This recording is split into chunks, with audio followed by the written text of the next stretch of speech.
celebrating the connection with our pets. This is Animal Radio, featuring your dream team, veterinarian Dr. Debbie White and groomer Joey Villani. And here are your hosts, Hal Abrams and Judy Francis. She's going to be on today? Today, yes, she is. She is such a hottie. You know, I love that show. All I do is just call her up and ask her, hey, Elaine. You're connected, you know? Yes, and she says she would love to come on and talk to us. Unbelievable. Elaine Hendrix will be joining us. You guys know Elaine Hendrix? Apparently, yes. I don't know her. Well, I don't know anybody, but Judy knew. Judy has a huge Rolodex. Wow. I just pick her up and just call her cell. She is in Sex and Drugs and Rock and Roll. I just got into that show about 3 weeks ago, and I said, Don't we know that lady? Yes, didn't we have her on? She was back on in 2013. She was talking about the pet matchmaker then. She's like actress and activist. She's huge. So I got to ask, do I get to put requests out for some hotties Mark Wahlberg or Matt Damon? Yeah, I get to do? Just send me the list. And, okay. And what about Josh? I always get his last name. Josh Duhamel. Josh Duhamel. Yes, yeah. Yes. He's dreamy. I know, we need him back again. Okay, there you go, ladies. Let's answer some phone calls. Hey, Warren, welcome to the show. Thank you. What's going on? I have a 16-year-old cat that I adopted after he got hit by a car. I saw him get hit by the car. He lost the ability to urinate and defecate on his own. I have been expressing his bladder for 16 years. Wow. I'm going through a contentious divorce. My wife was supposed to learn to express his bladder so he could stay at the house. I am in an apartment now, and pets are not allowed in the building. So I can't take him with me. And she has since reneged on learning to express his bladder, so I've been boarding him for a couple of months now, trying to find a solution so we don't have to euthanize him. Oh, my goodness. What an amazing story. I mean, that is such a period of time to manage a pet with a neurological injury. That's amazing. I commend you for all your hard work there. You folks did a story on him back in 2006. It's still online. It's the June 24th episode in 2006. And if you search on Rambo Wetzelberg, spelled Wetzelberg, the story is there with some pictures of him. Anyway, that's my situation now, and I'm trying to find a solution so that I don't have to euthanize him. Yeah, well, as far as logistics, to me, sounds like that's kind of the biggest thing, is who's going to be the primary caregiver. Well, I imagine at this point you've exhausted all of the medical approaches to try to manage his neurologic problem with his inability to control his urine and stool. So I don't think that's not necessarily the question that you have. You're asking what you should do to find a caregiver for him. Is that correct? That's what I would like to do, is find a caregiver or an organization that takes animals in, Rambo's situation and doesn't euthanize them. Yeah, well, I think a lot of the support and rescue groups are going to be quite regional that you would need to tap into for a special needs pet. Now, if there was someone else who could take over his care, there might be some other medical things or surgical steps that we would look at trying, and I haven't done it myself, but I've heard of pets that can receive a long-term cystotomy tube. So, they can have a tube going into the bladder under the skin, and be a way that a caregiver can, if they're not comfortable expressing the bladder, that they can empty the bladder, 2 to 3 times a day. That's just a medical solution, and it's not always for every pet, because there's a lot of complications with that kind of equipment. So I don't know, as far as where I could necessarily direct you outside of your local channels. Most of the things that I can assist you with would be, more of finding groups that can help with more of hospice or palliative care. And there are different groups in every community that provide these kind of things. Sometimes they're limited to veterinarians that do at-home euthanasias, but in other situations, there are veterinarians or veterinary caregivers that will come to the home for pets that are either in terminal or with chronic illness. So I don't know if that might be an outlet for you, but it's called the International Association of Animal Hospice and Palliative Care. The abbreviation is IAAHPC.org. So you might check that out and see if they have resources or maybe connections to folks within those different rescue groups that might be able to help you out. Okay, that was IAAHPC. Yes, IAAHPC.org. Okay. Goodness, I feel for you. That's a horrible situation, and I hope that you do make a connection with someone who can provide the care he needs, because that's such an amazing thing to overcome. Okay, well, thank you for this suggestion. I'll pursue this. Well, best wishes for you and Rambo. Yes, from all of us here at Animal Radio, Warren, thank you so much for calling today. Well, this portion of Animal Radio is underwritten by Fear-Free Happy Homes. Don't forget you can get your fix of Animal Radio anytime you want with the Animal Radio app for iPhone and Android. Download it now. It's made possible by Fear-Free Happy Homes, helping your pets live their happiest, healthiest, fullest lives at home, at the vet, and everywhere in between. Visit them at fearfreehappyhomes.com. And thanks, Fear Free, for underwriting Animal Radio. Hey, Keith, how you doing? Hey, pretty good. How you doing? Good. Where are you calling from today? Actually, Mount Pleasant, Iowa. I'm just pulling into a Walmart distribution center. I'm a truck driver, so... We love ourselves some OTR. What's going on with your animal? Oh, she's 13 years old, very vibrant still. She's a large border collie, kind of big boned for a border collie. She has hip problems right now, and I'm kind of worried and wondering what I can do to help her. Okay. Now, you're saying she's big boned, so is that a nice way of saying she's overweight? Well, no. She's, for a border collie, her prime weight when she was young, or she came off a cattle farm in Texas, is 60 pounds.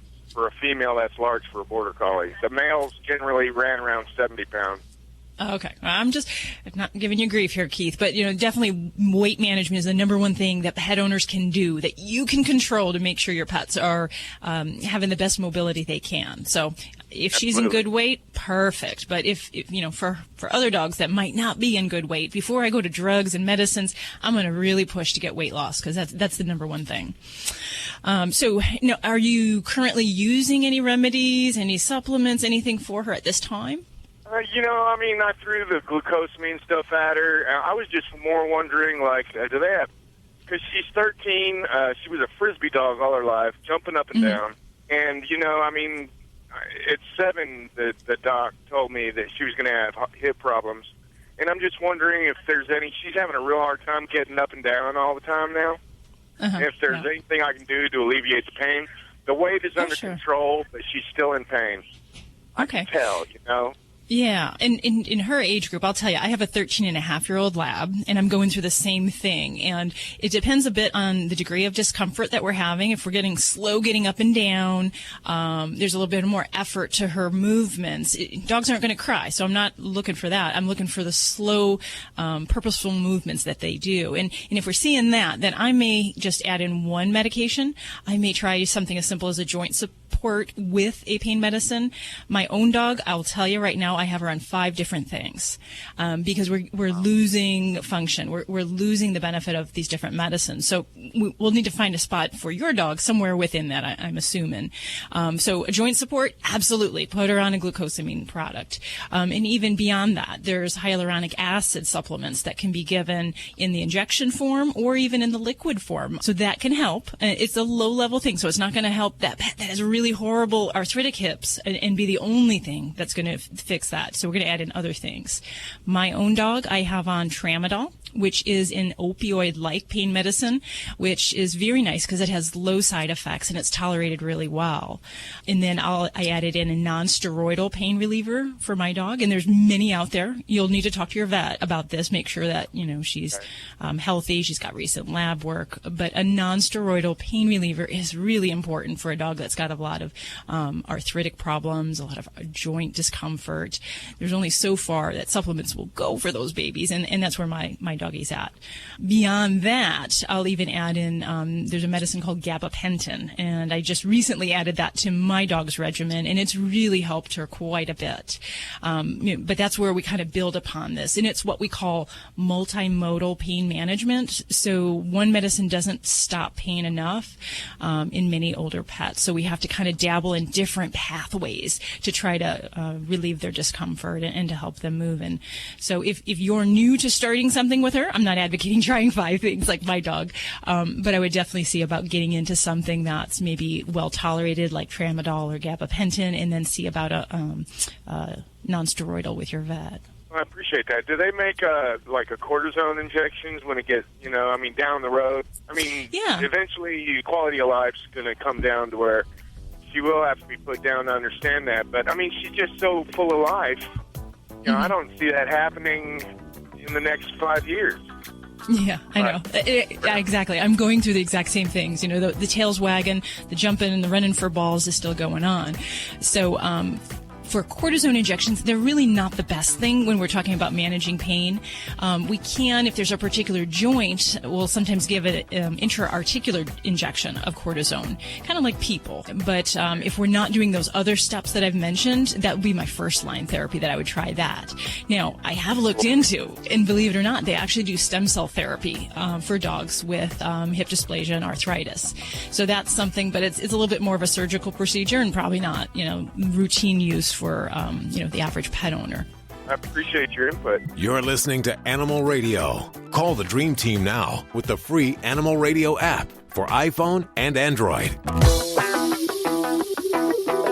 Hi, Randy Travis here, and you're listening to Animal Radio. Thousands of authors across the country have written books and published them with Page Publishing. If you've written a book, they can help you through the process, cut through the confusion of the publishing world to make it easy for you. If they decide to publish your book, your work ends, theirs begins. From copy editing and proofing to typesetting and book cover art. Plus, get your book printed, distributed, and sold on Amazon, Apple Books, Barnes & Noble, and in bookstores across the country. They even help promote your book. Biography, self-help, mystery, novels, sci-fi, or even a children's book. No matter what genre, Page Publishing can bring your book to life. And don't forget to ask about audiobooks. We do all of this for you. Call today for your free writer's guide packed with tips, tricks, and templates to help you finish what you started. 800-215-6815. 800-215-6815. 800-215-6815. That's 800-215-6815. You're listening to Animal Radio. Call the Dream Team now with the free Animal Radio app for iPhone and Android. Hi, Joanne. How are you doing? Hi, I'm doing fine today. How are you? Good. Where are you calling from? I'm calling from Clinton, Iowa. Clinton, Iowa. Okay. I listen to KROS. Oh, well, we love those guys over there. You have such a sweet voice, too. I like that. You probably hear that all the time, though. So how can we help you today? Well, I have been, I live in a village cooperative, and I feed the dogs that are here. And one person said their dog died from canine carryout. Canine I see carryout? Nothing wrong with that. Yeah. Now, is this in reference to something that's been circulating in social media by any chance? Yes, it is. And I'm wondering, is that so? That is not truthful, is it? I have not. No. What are you guys talking about? Okay, so there's a story that was posted on someone's Facebook page where they were cautioning people on the antifreeze that is in the product, the dog treat called Canine Carryouts. And what it is, it's misinformation, unfortunately. I'm so glad that you called about this because this is an opportunity to dispel bad information that you find out on the the internet. So it is true that the product does contain a product called propylene glycol. And propylene glycol is FDA approved. It is a food additive. It's also in cosmetics. It's in different drugs. But it is not the same thing as ethylene glycol, which is the toxic antifreeze. So that's the totally different type of product. And actually, in a lot of the pet-friendly antifreeze products, you'll find propylene glycol for that reason, because it's the safer choice than ethylene glycol, which is the bad one. So no, I would have to say that, while there may be propylene glycol in canine carryouts, it does not cause the type of kidney problems that we see in typical antifreeze. Is it? I mean, you don't give them so much at one time. Is that correct? It's more of like a treat for the animal. Right. And, the amounts of propylene glycol that we would find either in our food products or in an animal product are very, very low. And while there can be certainly some concerns for people that, might have, allergies, eczema, or if they consumed a large amount of it, the small amount that we acquire in our food products is really negligible and of no concern. And I think it would have to be, there's been some toxicity studies where you'd have to have over 5% of your total food intake to include propylene glycol. So we're talking, this is a very low-level compound. So, yeah, so I wouldn't be scared by that. Is that right? Okay. No. And I think... I'm so glad to know that. Yeah, I feel terrible if something happened to an animal that I had been giving treats to. No. And like I said, this has been a problem or a concern that kind of falsely has been out there for years with other pet food products where someone got on it and just kind of mistook the ingredient. And it is easy. Propylene glycol, ethylene glycol sounds so similar, but very different types of molecular structures. And they really just very different in how they could affect the body. So I'm glad to know that that's okay, because these animals here love it. Well, good. And I kind of hate to take it away from them, I understand. You don't want to do that, especially around here. You wouldn't want to mess with the treats because the animals... Well, and I would feel terrible if I killed an animal. Yes. I mean, I'm just an animal lover, and I would feel horrid if I gave them a treat and they, succumb to it. I thought, I got to find this out. So. Well, good to know now. Good information to have. I'm very glad you helped me with that, so thanks a lot. Thanks for calling, Joanne, from listening on KROS in Clinton, Iowa. I've just been informed that we perhaps will get a call from Elaine Hendrix in just a few minutes if you watch the FX series Sex and Drugs and Rock and Roll with Dennis Leary and Elaine Hendrix. She does a fine job there, and when she's not on stage, she's an advocate for the animals, so she'll be joining us in just a few minutes. Hopefully, keeping those fingers crossed. Joey Villani, what are you working on? Well, we're going to talk about the new licensing that we're trying to pass with the states, and what you can do in the meantime to keep your pet safe while in the grooming salon. How are you guys doing with that? Getting any further on that? It's going along really good. I mean, we got a really good structure, good base, got great people working on it, and we got, a few states, including the state of New Jersey, who really wants to work and make this happen. So when government and industry get together to make something happen and work together, it's a good thing. Are you ticking off a lot of groomers? You know what? I know we're going to, because nobody likes change. It's great change that's going to happen, but it's something that's necessary, and I don't think anyone can argue the fact and the things that we're putting on the table. It's just common sense stuff. And it'll save lives. Yeah, most importantly. Exactly. Okay. We're going to head to the phones in just a couple of seconds, but first let's check in with the newsroom. Miss Brooks, what do you got going on? Well, I think everybody loves a police officer who loves animals, and we have a great story about, when they have that magic touch and they're the officer, they go, it's an animal call. Let's send Officer so-and-so out. We got a great guy. Great story. You're going to love it. Quack, quack. Dogs or cats, horse or emu, animals are people too. When Chris Morrison took his dog Oscar to the vet, he had no idea what was wrong with his 5-year-old lab. The vet suspected Oscar might have eaten something other than dog food, but when he went into his stomach, he was stunned. Vet Bob Hesketh found 13 golf balls. One of them was black from having been inside Oscar for so long. Oscar's owner explained that he and Oscar loved to take long walks on the golf course at night. He knew Oscar liked golf balls. He had no idea he was swallowing them. Oscar's now on a diet of watered-down food until his stomach heals, and although he can still go for walks on the golf course, he wears a muzzle as part of his no golf ball diet. I'm Britt Savage for Animal Radio. Animals are people too. Animal Radio.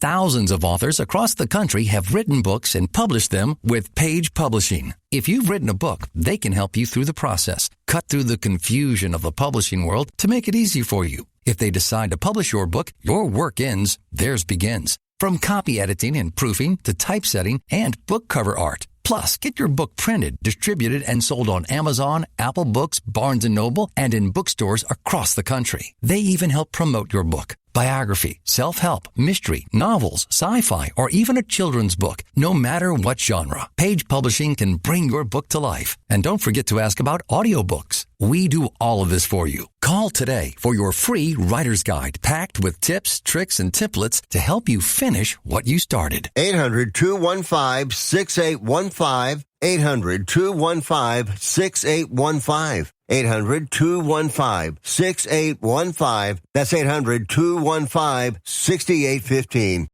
I'm Beth Stern on Animal Radio and Adopt from your local shelter. This is an Animal Radio News Update. Hi, I'm Lori Brooks.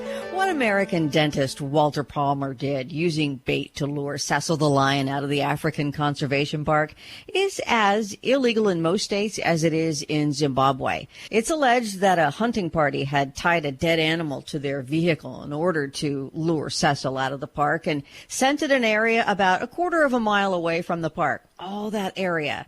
So let's look at this from our perspective in the United States. Take one state. Nebraska, for example, has banned the baiting of big game animals for about a decade and banned the baiting of birds or fowl for about 30 years. So it's got a law that's pretty standard in that hunters cannot hunt within 200 yards of any location where there is bait. And meaning bait, that's any kind of food material or mineral even that might attract a large animal. But in Texas, where most of the deer in that state live in brush where they are hard to see, baiting for deer in Texas is a very common practice. But in Nebraska, where it's illegal, it's still only a Class 3 misdemeanor with a fine of $125. Not much. So if you missed this story in People magazine or on social media, be sure to check it out.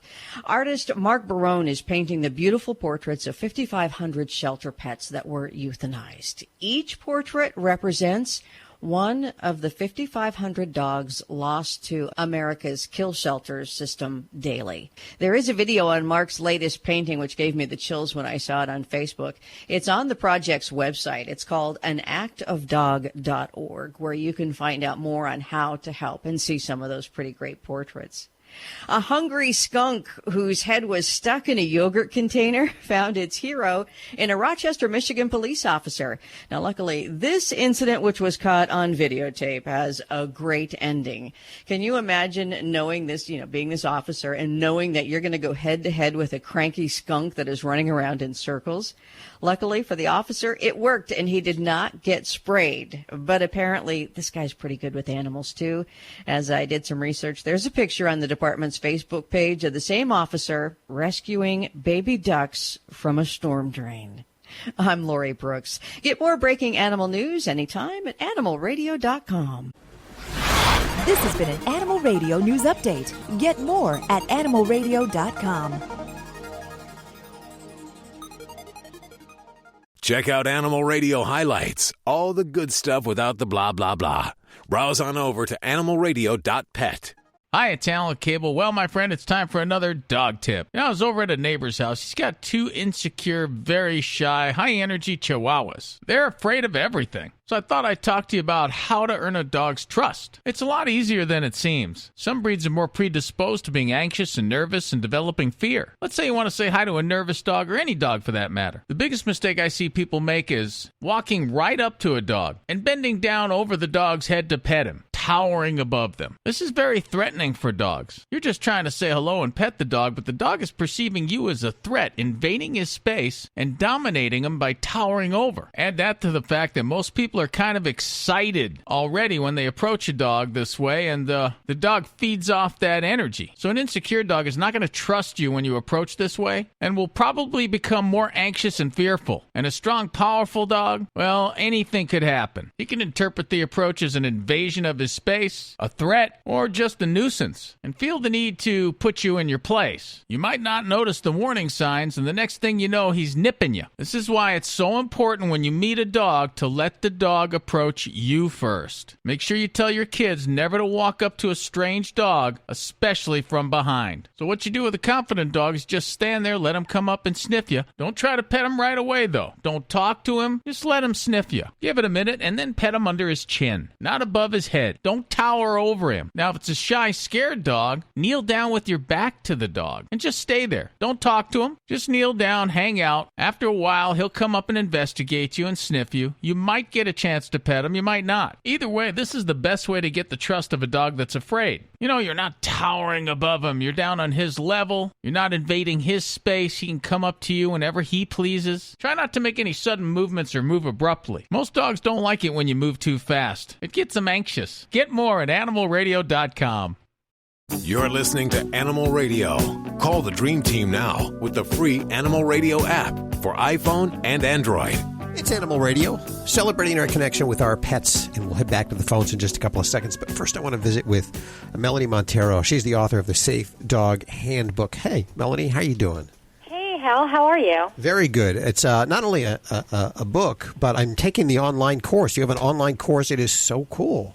Thank you. I'm so excited about this course. It's just the latest thing I've done, and I'm so excited to spread it far and wide with everyone. We have a lot of pet professionals that listen to the show. So if you work within the industry, you deal with animals all the time, there's some things you should know, like CPR, and what else should we know? Well, definitely, whether you're just a pet parent or a pet professional, you should know everything to do in a life-threatening emergency in those moments before you can reach the vet for treatment. Sure.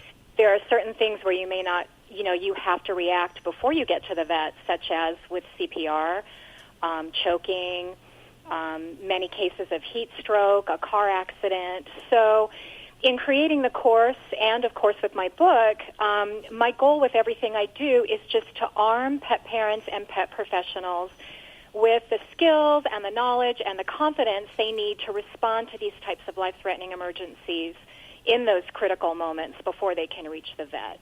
I think this is awesome. I do a lot of pet sitting and dog walking, and I've tried to make it out to these courses, but whenever they have them in my area, it just hasn't worked out. So this is nice that I can take it online. Now, is there any kind of a certification or anything if I do complete the course?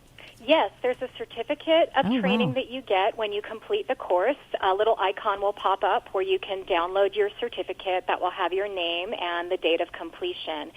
And this is one of the reasons why I was so happy to put it out there for all the pet professionals and people that might not even live in an area where there's a hands-on training course near you. So what I've done is I've basically taken all the things that I teach in my hands-on workshops, and I've put them into this video-based course where I use real dogs, real adorable dogs, and along with my mannequins, and it's all shot on video. And it's broken up into 36 individual lessons. So not only can you take it from home on your computer, you can also take the lessons just bit by bit individually whenever you have time to complete the whole course to get your certificate. So that's the main thing that I think is so great about having access to all this. And the vets are loving it too. It's been veterinarian endorsed. I worked with some of the top experts in the country, some of the top veterinarians on getting everything exactly right for these demonstration skills, like with the CPR and the choking. So I'm thrilled to have it out there. Well, I'm really excited as a veterinarian just to have you discussing these type of topics and making that so accessible, because really those first few minutes in a lot of just basic emergencies, those minutes really count. And I saw that you actually even touch upon bloat, which is an often misunderstood situation in large breeds. Yes, the bloat lesson was one of the ones that I actually made that one available for a free preview to anyone who visits the site to check out the course, because, it's amazing. I worked with an Akita rescue group that actually had accidentally videotaped a dog bloating. And bloat is one of those things that if you've never seen it in person, it's very hard to realize what's happening to the dog, and as we all, we know that every moment counts, and it's extremely life-threatening. You have to get to the vet immediately. So Akita Rescue made this video available to me to share in the course so students can actually watch a dog bloating. And I'll say right now, the dog made a full recovery. Oh, good. They were able to rush him to the vet. I'd never put anything up there sad. It's a great learning tool.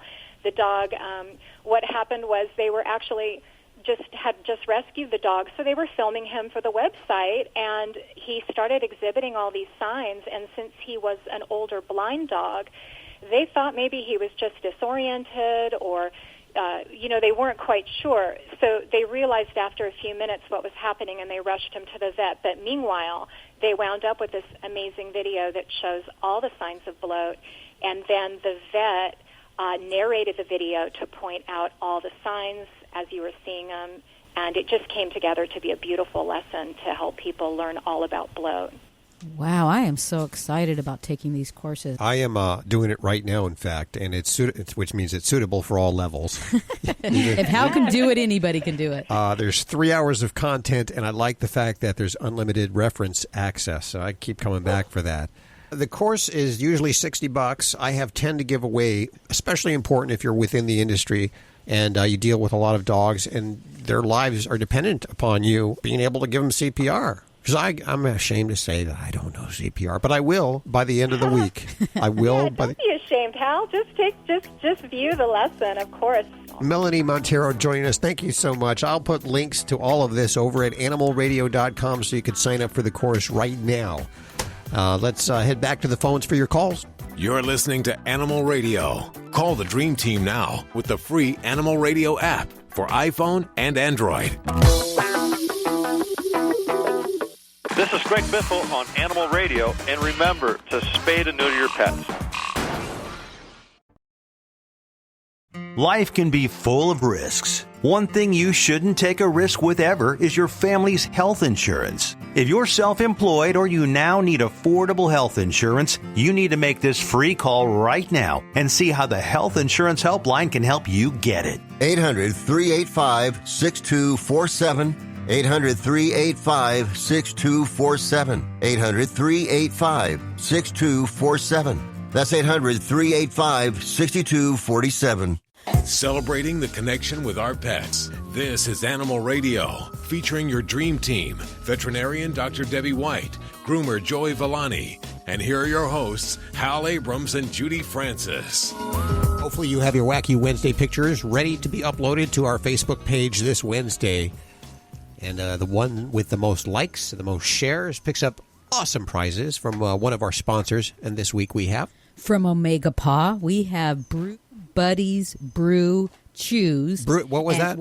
Brew Buddies Brew Chews and Brew Buddies Brew Sticks. You should have seen her in the hallway just before this break.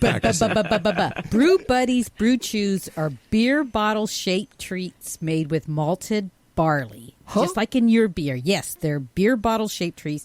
And then the Brew Buddies Brew Sticks, they're just soft and chewy sticks. They're also made with malted barley.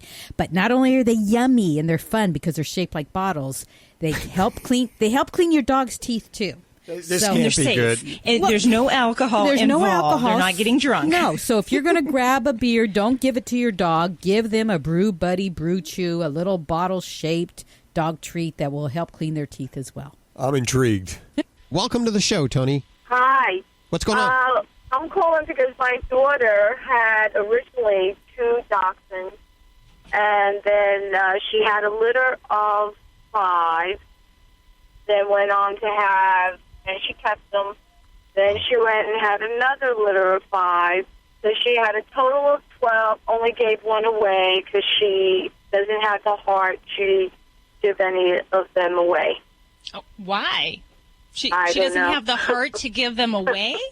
Okay. No, she loves them dearly, and I don't know. She said that when she was younger, I had given away her dog, and she was very heartbroken, so she quit.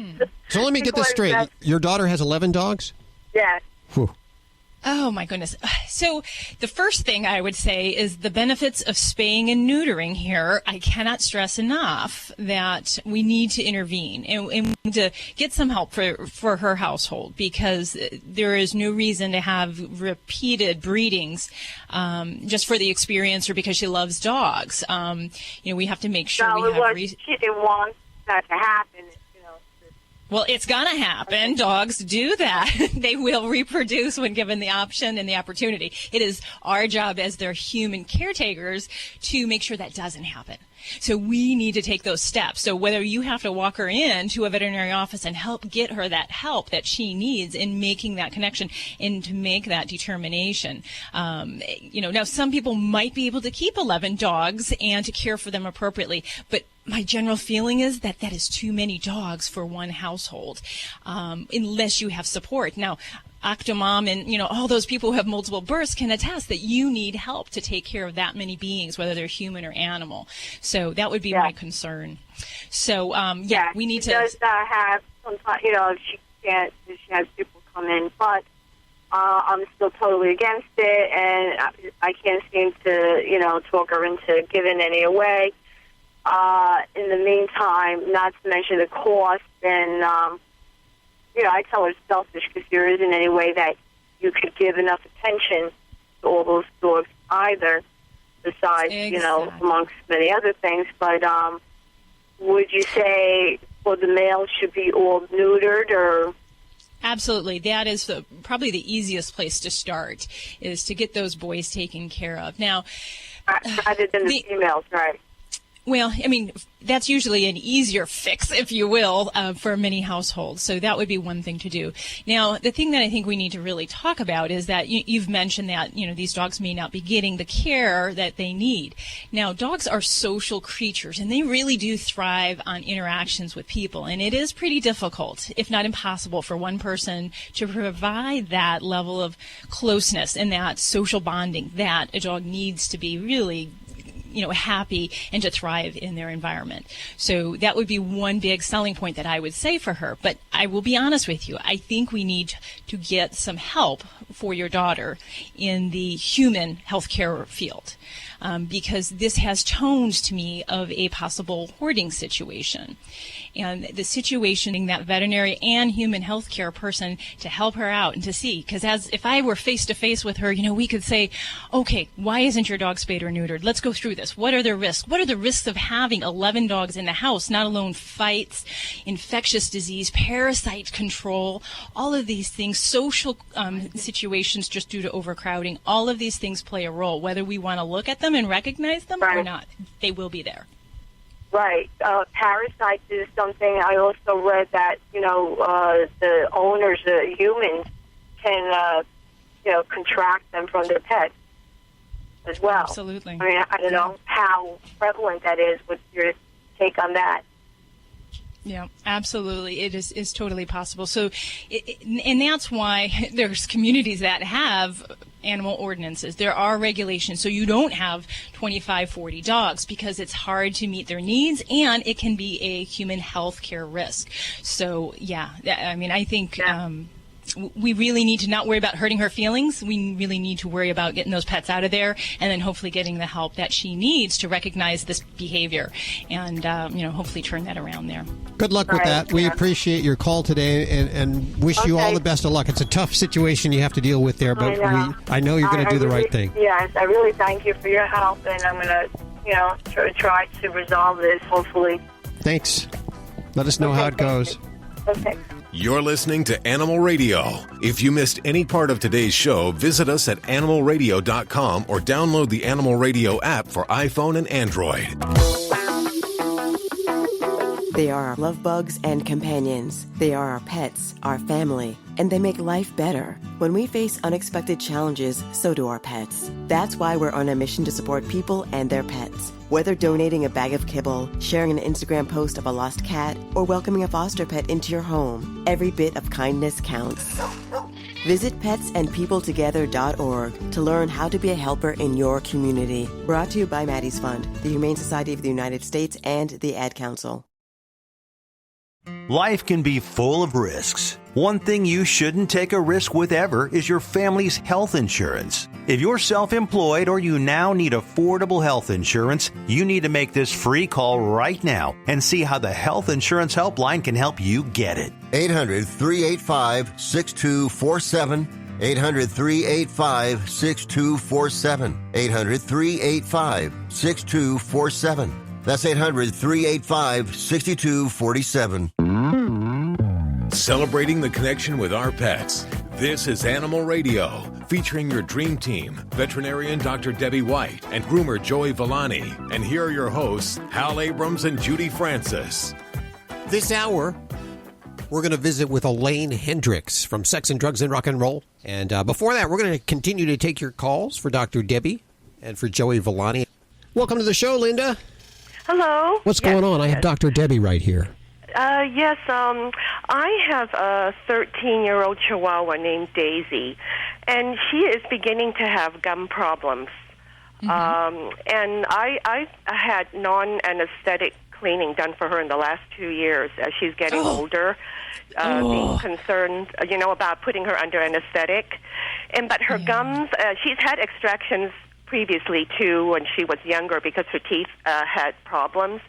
But now her breath is getting really strong. Okay, just calm down, doctor. Just calm down. She's all red right now. And I wanted to know, what is a home remedy that is good to really maintain her gums? She has a little bit of bleeding. If I clean it regularly, I use a little bit of peroxide and water, but someone told me about the salt water rinse with some baking soda. Okay, I'm going to have to back up because Hal, he saw me kind of popping my top over here. As far as with non-anesthetic dental cleanings, all I can say is this is one of the biggest hoaxes that people think they're doing some good for their pets, and they are not. If a non-anesthetic dental cleaning is done, basically you get a better feel that, wow, I've done something for my dog because there's tartar that's chipped off the teeth. Yes. But the reality is that does nothing for the true dental disease, which lies under the gum line, which is where periodontal disease really brews. So when you talk about odor and you talk about bleeding gums, those are hallmark signs of periodontal disease. So I never recommend people to do awake dental cleanings. In many cases, if these are done at grooming parlors or pet events, they're done by non-licensed personnel. So it's kind of the equivalent of going to your hairdresser and asking her to do an eye lift for you or doing Botox. So and truly, in my eyes, this is jeopardizing the safety of a lot of pets. Because you are missing out on those opportunities to really intervene and do some good to try to turn around that dental status there. So what are your thoughts on an older pet being under anesthetic? It really depends on the individual. I'm a very cautious practitioner, I can tell you that. But when I have an older pet and we have advanced dental disease, I look at the pet as a whole. So I look to see are there other ongoing problems, other health problems going on that might pose an extra risk. But if we just have an old dog with bad teeth, that is not a reason why I will not do a dental cleaning. And I've done dental cleanings, extractions on pets that have horrendous mouths because people are afraid to address that when we have an older pet. Really? That fear alone is just jeopardizing your pet's safety because we're ignoring that bacterial film, all those negative products that are through the blood system affecting other organs. Swallowing it. Like she's swallowing all the bacteria every day. Swallowing, but it goes through the blood system. And we know dogs with dental disease can also have heart murmurs, heart disease, because that bacteria travels to the heart, can cause kidney problems, liver problems, all sorts of things. I could go on and on. But kind of going back to your question, if I had your pet here and I was examining them, if all we found was dental disease in an old baby, I would consider it, especially if we've got a lot going on in that mouth. And there are many dogs that once we address a really nasty, rotten mouth, deal with that, extract the rotten teeth, get them on antibiotics, get things healed up, and many times they'll feel better. You'll notice they have more pep in their step, and then we have an overall healthier pet. So there is some value to that. Now, some of the things you asked about what you can do at home, like a home remedy. The number one thing that pet owners can do to maintain your pet's health is brush their teeth. Okay. That is the best thing because that exercises the gums, and it also helps to dislodge the bacteria and the plaque products at the gum line. Now, if you got a lot of gunk in there already and there's bleeding gums, oh my God, don't do that because that's already an ouchy, painful condition, and we need to intervene. Then once those teeth get cleaned, you can get on a real good regimen at home. And I usually don't recommend things like salt water. It's just, it can cause vomiting when they ingest enough of it. There's so many other better products that we can use that are safe for pets because anything you put in their mouth, they're going to swallow. So even like peroxide can cause nausea, vomiting. It can burn if they have abraded gums. So, but there are some good... What are some products that I can use in the interim until I guess until you can make that decision to take her in? Sure. You might check with your veterinarian what they carry, but there's some great products that have chlorhexidine, which is a type of an antiseptic that is safe for use on the gums. MaxiGuard, CHX Rinse, there's oodles of them out there. Those can be available usually in sprays or gels. Sometimes you can just apply them even with a toothbrush to the area. But those would be things that you can do to kind of help control a little bit of that surface bacteria. Maybe do a little bit just to kind of help control things.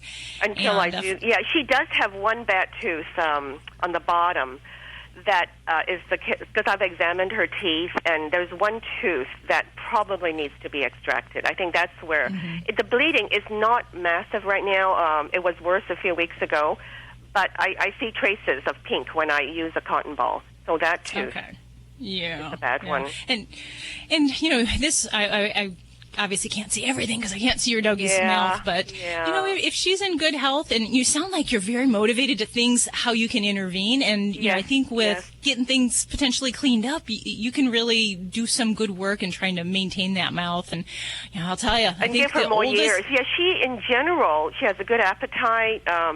Activity is moderate, being that she is 13. But it's just that she does tend to sleep a lot more now.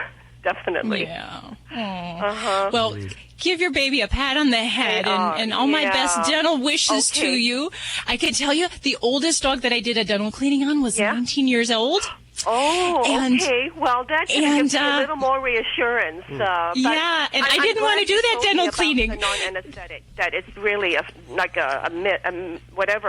fallacy that it's going to help her. Yeah, definitely. So thank you so much for your call, and give your little Daisy a good pat. Take care. And we go to Joanne. Hey, Joanne, how are you doing? Oh, hey, I'm doing fine. Sorry to keep you on hold for so long. Phones are burning white hot over here, but you're up. What's going on? Well, we've got a great cat, and we're trying to train her on a leash, and we're wondering if you have any tips that you can share with us. Okay, sure. Well, I gotta commend you. That's for some kitties, that's a big undertaking. For others, especially those that are really food motivated, it's not all that difficult. So tell me about your kitty. Is there a particular breed she is? How does she normally respond if you ask her to do things for you, or you try to make her do something? She already comes. She only gets treats. I've had cats before, and I've always had them come by rattling a can with treats in it, and she only gets her treat, if she comes to the can. She's food motivated, I suppose. She's a long-haired, all black. Never had a pretty cat like that. And she loves to go outside, and she's an outside-inside cat. She's timid. Okay. She's a scaredy cat. Scaredy cat in what way? Noises. She's afraid of the cars and the trucks. She's afraid of dogs. She'll hide and hunker and run in, that type. very cautious. Because all of those things that you're saying, Joanne, are going to kind of play into whether or not she's going to be a good candidate to do this, and if we're going to expect her to really take to it and enjoy it. Now, for a kitty that's fearful of sounds, cars, dogs, I'll have to say for leash training for outside, that may not be the most enjoyable experience for her. And you really have to kind of look at what she wants to do, and if she doesn't want to do it, it's going to be harder to convince her to do that. So if it's something like walking around the backyard, if you've got a nice long property, something like that, this might be a reasonable thing to try to see how she does without all those distractions and all those other things that can kind of freak her out. But yes, you can definitely work towards training her. The first step with kitties, if you do want to leash train them, is to really get them accustomed to the fit of a harness, and that's the most important thing. You can use a collar, however, for cats, since they can sneak out, get frightened, and slip the collar, I really think the only way you should do this is to do it with a body harness.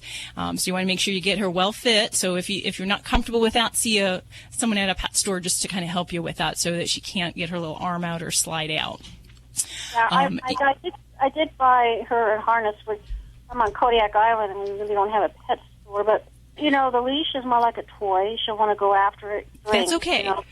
That's okay. We can use that to our advantage, and that's one way that you can have her on the harness. And using, preferably, I didn't even get into that as far as we want to use a light leash, just so it doesn't. Cats don't really dig that heavy sensation of that leash, so we want to go with a really light training leash.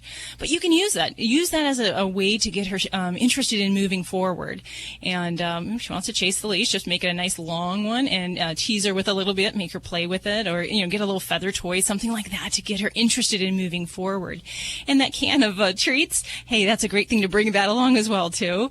Even to get her to go a few feet is really that's all we're asking. First, we want her to tolerate the leash in the harness, and then we want to just ask her to take a few steps. And you just work up with time and positive reinforcement with those treats. And of course, I don't want to see your kitty get chubby, but there is definitely a way. And whether or not in those other situations where she'll really take to this, try to control her environment and do that in a safe, quiet place so that she'll feel more comfy with that experience.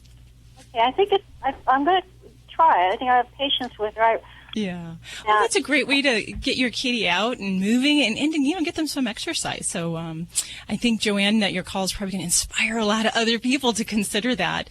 Take their cat along with them traveling and in the car. It's a great way to make them a safe traveler. So keep up at it and let us know how that comes along. We will be anxiously waiting to hear how things are going there up in Alaska. Judy, she walks her cats all the time. I do. And she does. My cat travels in the RV, and I open the door of the RV, and he walks from the house out on the sidewalk and walks right into the RV and gets up on the dash, and he's ready to go. It's the weirdest thing to see, I'll tell you right now. You're listening to Animal Radio. Call the Dream Team now with the free Animal Radio app for iPhone and Android.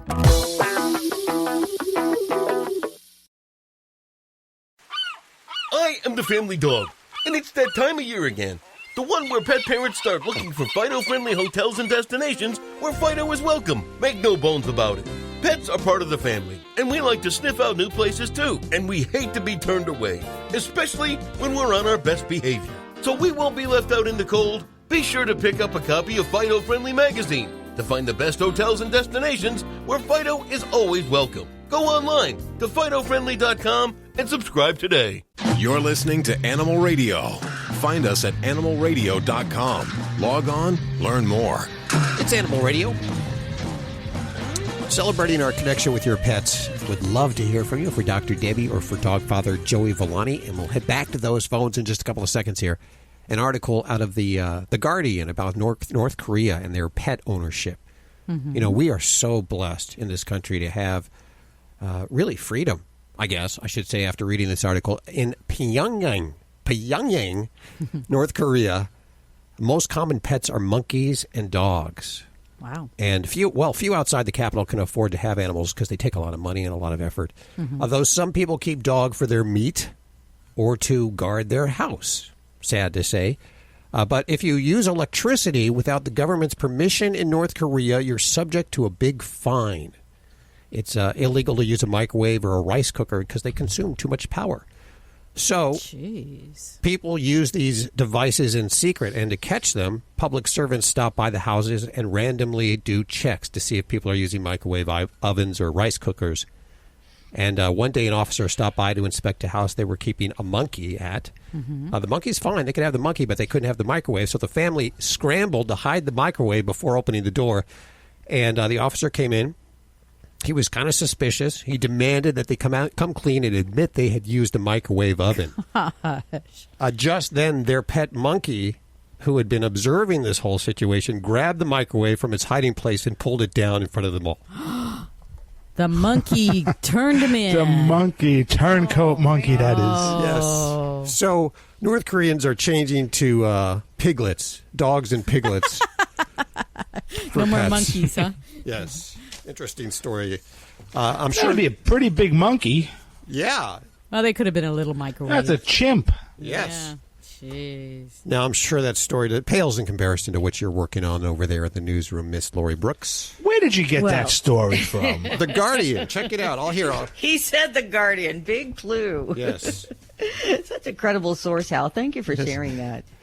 I've been looking at this story. This is one of my favorite stories of the week. If you're involved in animal rescue, or you have a favorite animal rescue, or you work at a shelter or something, this is such a cool idea that we're going to tell you the story about, and then you can turn around and share it with your favorite fundraising animal people, okay? Because it's a good one. Okay. Yeah, it's a good one. That on the way in just a few minutes, and I understand Elaine Hendrix, we're still waiting to see if she'll call from Sex and Drugs and Rock and Roll. She just texted you? Yeah.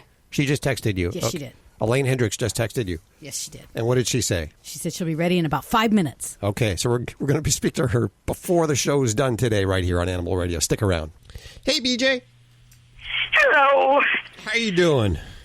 Well, I just got unloaded, and now I got to go get an oil change. But I got a question about my dog. Good, because I can't help you with the oil changes. I grew up in a garage family, but I know nothing about it. Yeah, well, it takes 12 gallons and costs a lot of money. I know that. 12 gallons of oil? Yeah. Wow, I didn't know those trucks took that much. Yeah, 12 gallons. So what's going on with your animal? Cow. What's going on with your pet? Okay. I had Fuzzball out walking the other day, and he was smelling the ground, and he'd hit like one spot and just stand there, smelling. And I got to wondering, I can drop something in front of him, and he just kind of looks off like, da-da-da, there it is. I drop it in front of my wolf's nose, gone. Does he have the same, I know that they're supposed to have a certain amount of olfactories in their noses, so they got smellers. Uh-huh. But on a brachycephalic dog like this, I have a Boston Terror rat. Okay. He don't have a nose. Does he have as many smeller spots in his nose as that 9-inch nose on that wolf? That's a great question. We do know that there's differences in the number of olfactory receptors in different breeds of dogs. Now, I probably would say I can't tell you exactly the numbers, but we know that what some of these different breeds were bred for and what they really develop for down the road. Certain breeds, they may have longer snouts. They may have more surface area, and that may mean those are the dogs that perhaps are best for tracking, for scenting. You know, when you look at a bloodhound or a German shepherd, you know, these dogs have very large, long noses with more surface area. So, you know, I probably have to look up some weird factoids about how many receptors, but I would say it's fair to assume that they have more than some of the small breed dogs with the short little faces, the brachycephalics, as we call them, because they just developmentally didn't have the need for that. They have the big bulgy eyes, the big gorgeous face, and, you know, that's kind of why they were bred to be close to a lot of the humans. Now, we do know that cats have a much poorer sense of smell compared to dogs, and I can tell you that they have the receptors, I believe, are in somewhere around the 20s, whereas some of the dogs, it's up to like 170 centimeters squared. So my answer is a little vague, it is, but I would say, yes, I believe your boy, your little fuzzball, probably doesn't have the same sense of smell. Good question, BJ. We thank you for your call today. You're listening to Animal Radio. Call the Dream Team now with the free Animal Radio app for iPhone and Android. Dogs or cats horse or emu. Animals are people too. Hello? Hello? Can you hear me now? In Germany, birds have been found to be imitating ringtones on cell phones. Ornithologists believe it has something to do with the new green areas becoming popular in urban settings. The birds move in and are introduced to the sounds of the city. Many of the more common ringtones are actually imitations of bird calls, so the birds in some instances are mimicking other types of birds.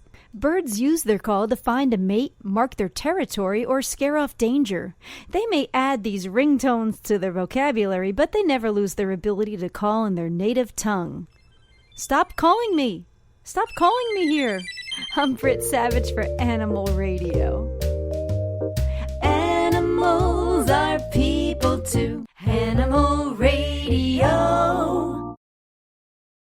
Thousands of authors across the country have written books and published them with Page Publishing. If you've written a book, they can help you through the process, cut through the confusion of the publishing world to make it easy for you. If they decide to publish your book, your work ends, theirs begins. From copy editing and proofing to typesetting and book cover art. Plus, get your book printed, distributed, and sold on Amazon, Apple Books, Barnes & Noble, and in bookstores across the country. They even help promote your book. Biography, self-help, mystery, novels, sci-fi, or even a children's book. No matter what genre, Page Publishing can bring your book to life. And don't forget to ask about audiobooks. We do all of this for you. Call today for your free writer's guide packed with tips, tricks, and templates to help you finish what you started. 800-215-6815. 800-215-6815. 800-215-6815. That's 800-215-6815. This is an Animal Radio News Update.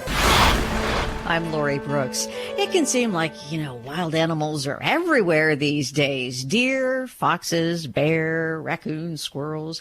Wildlife management experts say increased sighting of forest animals in urban places continues to skyrocket. They say that building a house on an empty quarter-acre lot doesn't just disturb the animals that live on that quarter acre. It starts a big chain reaction and causes the loss of another 2.5 acres due to all of the road construction and schools that have to be put in and stuff like that.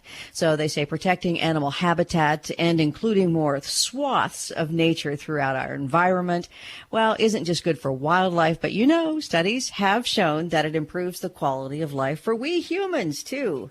Pets, FBI Ohio and its 50 volunteers, which reunite lost pets with their owners, are having a little trouble solving a case where a scammer is taking advantage of worried pet parents.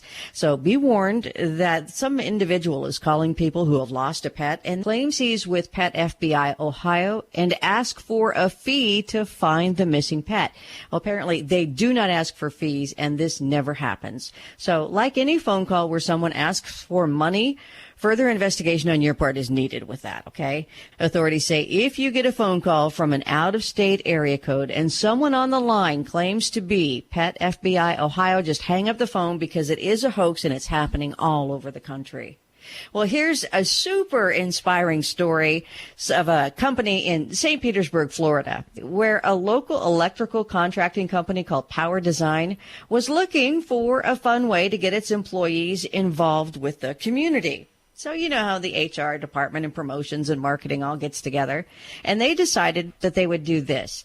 They would make a $500 donation to their local animal shelter. In return, the animal shelter brought out 18 puppies and kittens to the company's offices. 15 of those furry visitors found a new home that day. And the local Humane Society there in Tampa has now found a new promotion and marketing tool. I'm Lori Brooks. Get more breaking animal news anytime at animalradio.com. This has been an Animal Radio News Update. Get more at animalradio.com.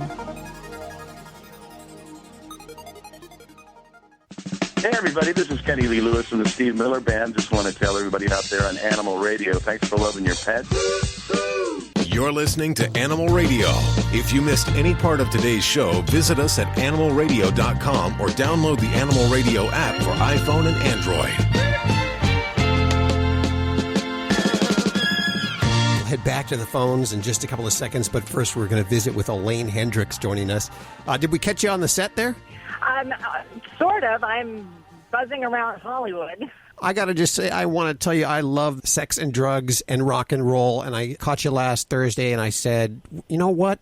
It's been like a couple of years since you've been on. Let's find out what you're doing lately. How are things going? Well, things are busier than ever, and I love it. You know, my day job as an actress, things are going like gangbusters, and my nighttime superhero job as an animal rescuer, that's never ending, unfortunately. So life is busy, but life is good. I remember the last time we talked to you, we talked about the pet matchmaker. Are you still doing that?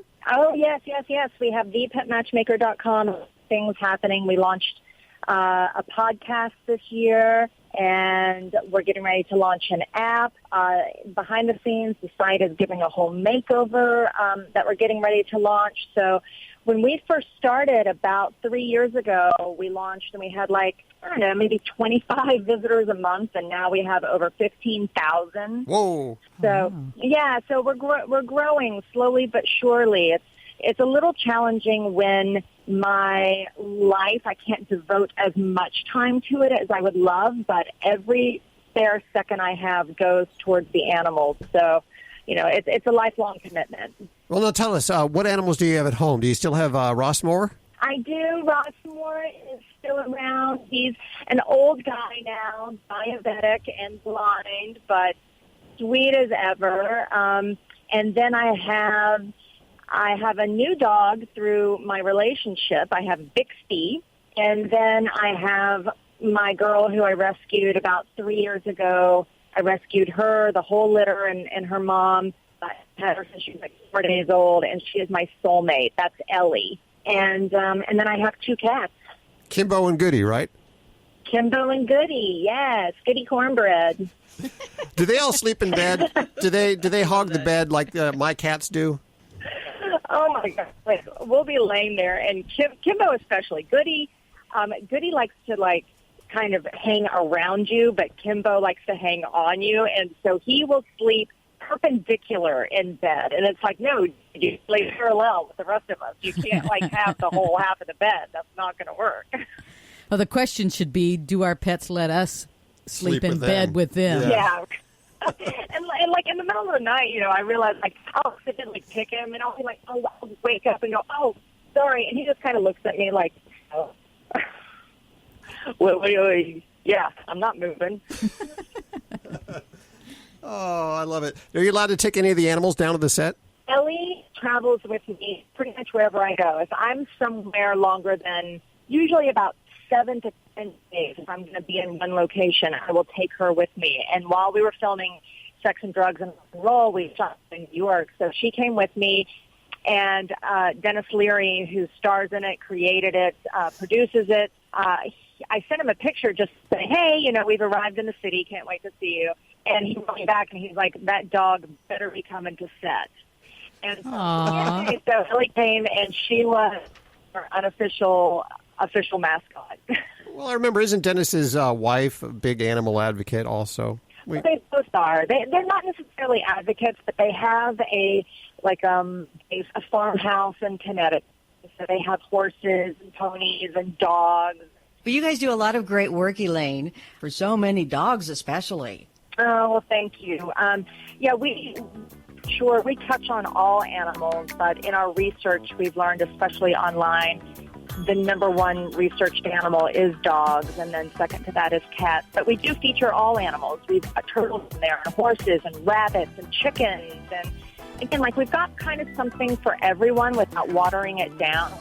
And we're also in the midst of forming a new rescue team. So to take all of our good work and put it into action out in the world. So I'm very excited about that. Well, check out Super Actress and Superhero. And we'll put links to everything you've heard on today's show over at animalradio.com. Thanks so much for spending time with us today. Hey, it's my pleasure. Thanks for having me. You're listening to Animal Radio. Find us at animalradio.com. Log on, learn more. This is Animal Radio. Good day, animal lovers. Vinny Penn, your party animal, coming at you on Animal Radio. Got an interesting question I'd like to ask you folks out there. And, of course, feel free, hit me up at vinny@animalradio.com. And it is Vinny, I-E, at the end, much as my father hated that. He always thought I should go V-I-N-N-Y. But another story, perhaps, for another time. My question is this. Why is it whenever I park my car in a convenience store parking lot and I'm getting out and cutting between two other cars on my way to walk into the store, the rabid, aggressive, hostile beast that someone has left in their vehicle, usually a pickup truck, it is ninja quiet until I'm in between the two cars and then lunges through the halfway rolled down window of the truck just at the time that I'm passing through the cars? Can anyone answer that? It's like these dogs are left in the front seat of the vehicle and almost trained to, now you don't make a sound, don't let anybody know you're in there, until they're creeping in between our car and the car next to us, and then scare the bejesus out of them. Because you know the guys who own these dogs say things like bejesus. The other day I was on my way into the convenience store, just wanted to grab a soda, which I didn't even wind up doing because the Mountain Dew would have finished me off. The heart attack I had in the parking lot, it would have been the final blow. I'm walking in between a car and a truck. This German Shepherd Pit Bull Rottweiler hybrid. Yes, I believe they exist, and I'm going to call it a Germitweiler. I'm going to call it a Germitweiler. Comes lunging through the halfway rolled down window just at the not 3 minutes, 3 seconds before, not 3 feet before, just as I'm in between. And there's just enough window down so that when he's barking wildly, his saliva splatters me on the side of my face. And I have to scream, which I've been told I scream kind of like a girl, in the parking lot of the convenience store. The owner, of course, thinks this is hilarious, but if I was with my 5-year-old, that would have been it. The dogs would have been off limits for the rest of her life. So please, somebody out there tell me, are dog owners training their dogs to sit like ninjas on the front seat of their vehicle with the window rolled halfway down, trained to wait just until that person cuts in between their vehicle and the one next to it, just for laughs? Is it? I got it. It's a hidden camera show. It's when dogs scare the crap out of you in parking lots. And hey, Vinny Penn's on the debut episode. Vinny Penn, Party Animal, Animal Radio. Thousands of authors across the country have written books and published them with Page Publishing. If you've written a book, they can help you through the process, cut through the confusion of the publishing world to make it easy for you. If they decide to publish your book, your work ends, theirs begins. From copy editing and proofing to typesetting and book cover art. Plus, get your book printed, distributed, and sold on Amazon, Apple Books, Barnes & Noble, and in bookstores across the country. They even help promote your book. Biography, self-help, mystery, novels, sci-fi, or even a children's book. No matter what genre, Page Publishing can bring your book to life. And don't forget to ask about audiobooks. We do all of this for you. Call today for your free writer's guide packed with tips, tricks, and templates to help you finish what you started. 800-215-6815. 800-215-6815. 800-215-6815. That's 800-215-6815. Hi, this is Joy Behar on Animal Radio. Please spay and neuter your pets. You're listening to Animal Radio. If you missed any part of today's show, visit us at animalradio.com or download the Animal Radio app for iPhone and Android.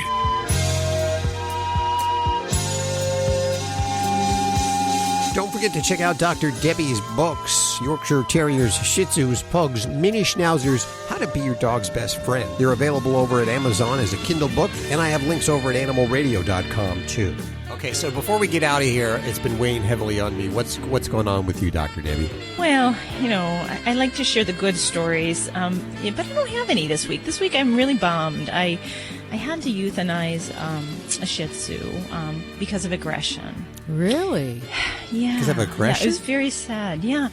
We had been battling this for most of his life, and all of the efforts, all the different therapies were not working, and the family finally had to make a very difficult decision. And I just thought, as sad as this is, this is an opportunity for us to talk about this, in that a lot of times aggression is triggered by fear, and anxiety dogs have in unfamiliar situations. So, if you're getting a dog, adult, puppy, maybe, it's so important to take advantage of really their sensitive periods, or what we kind of call their social periods. And that falls anywhere between 4 and 14 weeks. And it's an opportunity to really expose them to all sorts of things in a positive manner to set up confidence.